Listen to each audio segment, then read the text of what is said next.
So, this is me now, pretty content, confident, and actually excited about where my life is headed. But if you rewind just a few years, things looked totally different. I felt stuck, like completely stuck, living life on autopilot. I was lost, drowning in self-doubt, and honestly had zero faith that I could ever actually change. I knew I wanted a different life. I just had no clue where to even begin. So in this video, I'm breaking down the exact strategies that took me from that person to this one, and how you can use them too. For years, it felt like I was watching my life from the cheap seats. I was doing all the things I was supposed to do, just going through the motions, but I felt invisible, even to myself. You ever feel like that, like you're just a background character in your own movie? There was this huge gap between the person I knew I could be and the person I saw in the mirror every day, and honestly, I was just deeply unhappy with myself and my habits. My breaking point wasn't some big movie moment explosion. It was a quiet Tuesday morning when I realized something simple. I was more fed up with the life I had than I was scared of changing it. I was just done with my own excuses. That was the day I decided to stop waiting for the perfect moment and just start. I decided it was time to grab the steering wheel of my own life. And let me tell you, it was messy at first. I tried to change everything all at once and, surprise, failed spectacularly.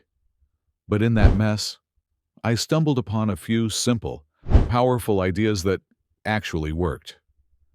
These are the 3 strategies that changed everything for me. First up, and this was a total game changer, I ditched perfection for the 1% rule. I used to be obsessed with making these huge, dramatic changes. And of course, when I couldn't keep up, I just quit. The real breakthrough came when I decided to just get 1% better each day. So instead of get fit, it became take a 10-minute walk. These little daily actions feel like nothing at first, but they compound over time into massive growth. It taught me that self-improvement is a marathon, not a sprint. Consistency beats intensity, every single time. Strategy number 2 was to redefine confidence as an action, not a feeling. I used to think confident people were just born that way, and I was waiting around to magically feel confident before I tried anything scary. Spoiler, it doesn't work like that. I learned that confidence is a skill you build, like a muscle. So, I started acting as if I was confident. I spoke up in one meeting, even though my voice was shaking. I went to one party alone. I even started using positive affirmations, replacing all that negative self-talk with stuff like, I am capable and courageous. It felt a little silly at first, but a funny thing happened. The more I acted confident, the more confident I actually became. By the way, if this is resonating with you and you're getting something out of these tips, it would mean the world if you'd hit that subscribe button for more videos on personal growth. It really does help the channel out. The third and final strategy was designing my environment for success. I realized my willpower is a limited resource. We all have it, but it runs out. So instead of relying on it, I just started making good habits easier and bad habits harder. You make it way easier to follow through on what you want to do without it feeling like a constant battle. Looking back, the person I was a few years ago feels like someone from a different lifetime. This whole journey wasn't about becoming some perfect, flawless superhuman.